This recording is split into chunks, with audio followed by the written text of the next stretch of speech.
Miles for Smiles ambassador, motivational speaker and big wave surfer Chris Burtich last week tried to break the world record for the longest stand-up paddle, which unfortunately was called off due to dreadful weather conditions. He's joined us in studio this afternoon to tell us about his experience and when he might attempt this record again. Chris, thanks for coming in. Thanks very much, Nick. We've had you in studio before to talk about big wave surfing, the Mavericks event. This is something quite different. Do you want to, first of all, just give us a bit of a background to the world record and yes, your experience last week? Okay. Well, yeah, it is something slightly unique and something slightly different. I started stand-up paddleboarding about 5 years ago. I still compete in the big wave events around the world, but mostly the Mavericks big wave event. We ended up actually doing the 12-hour Guinness World Record last year and setting it, so it's actually held by South Africa, which is good. Which was a 12-hour open ocean stand-up paddleboard record, which was set from Slankorp Lighthouse in Kommetjie, in the middle of the ocean, starting at 6 o'clock in the morning through to 6 o'clock in the evening, where I managed to paddle for 130 k's, breaking the record by about 10.5 k's. Okay. So the objective is to try and set the new 24-hour record, so doubling the time frame, and there is a mythical 100-mile mark that no one in the world seems to have been able to crack. So hopefully we can make our country proud and fly that South African flag and hopefully break that mythical record and prove to people that it's possible. Okay, so that's about 160 odd kilometers. It's about 163, I think, yes, that's correct. Okay. So last week you went all guns blazing. All guns blazing.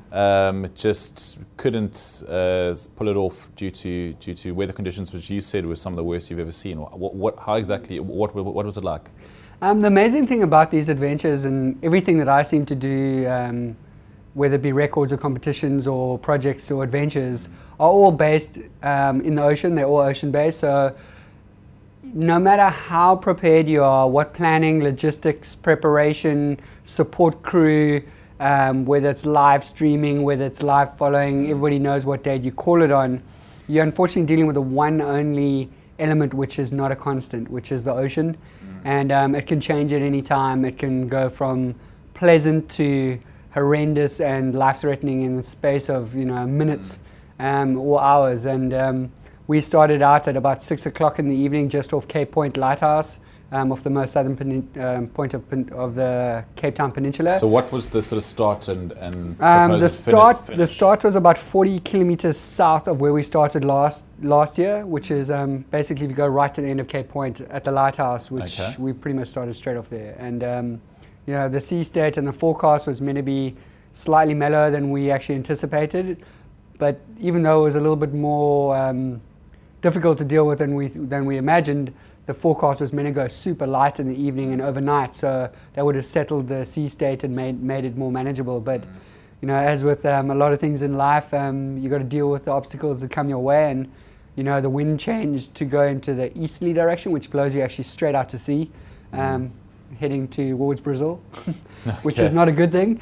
And it picked up to 25, 35 knots, which is gale force, and we had an opposite swell direction, opposite current, and it made for the most crazy, scary sea state I've seen. And when you've got a support boat, which is a 65-foot tuna boat with 5 tons of ballast in the bottom to be able to keep it stable, and you see it almost turn over, and a couple of your support crew nearly fall out, and the sea state became so unmanageable that I actually wasn't trying to paddle most of the time. I was actually just trying to brace myself to stay upright. And I think I must have fallen in probably 40 times in the first 6 hours between 6 o'clock and 12 o'clock at night. And, I think like life, you do fall down every now and again, and it's about how you get back up and keep challenging yourself and keep at it and never giving up. But you also got to get to a stage where you've got to realize that your safety and your team's safety is actually more paramount than anything else out there. It doesn't matter how many people you got relying on you. It doesn't matter how many people are following you on Twitter and social media and expecting you to achieve these great things. At the end of the day, if you're not going to come home at all, it might be a good story, but it's not good for the guy that's actually doing the adventure. So I actually pulled a plug at about 12 at night, and it was the right decision. I'm very happy I made that decision when I did, because you get to a point where you're so fatigued and so so exhausted that you're actually not able to think straight and make those kind of rational decisions. So, you know, when I woke up in the morning, it's always the test to see if you still feel the same way. And you know, I phoned the skip of the boat, and he told me what the conditions had actually got like even worse during the early hours in the morning. So it was the right decision at the right time to ensure our own safety and the team safety. And you know, we learned a hell of a lot from it. And I think, like in life, you know, when you lose, don't lose the lesson.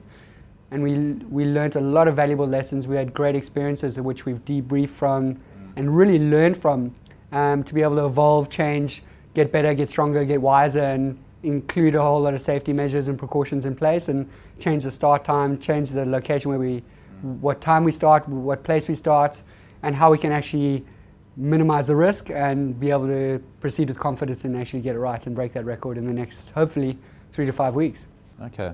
Yeah, so I'm assuming you are still training and sort of prepared for when your sort of next attempt might be, depending on the weather conditions, Nick, sea conditions. You are right. We are now looking for very specific conditions. So we were trying to do it over a full moon, so it could give us light at night to be able to see our way. But I've actually realized that it's actually more important to get exactly the right sea state than it is to actually get the moon to light your way. So I'm actually going to go more by feel at night, as in the feel of feeling on the board in the ocean and feeling it under my feet, to be able to anticipate what's coming and behind me and in front of me. And then actually just make sure that you've got the right sea state to make it manageable so you can get through that, that full duration. And the objective now isn't actually to break that mythical 100-mile barrier and the world record in 24 hours.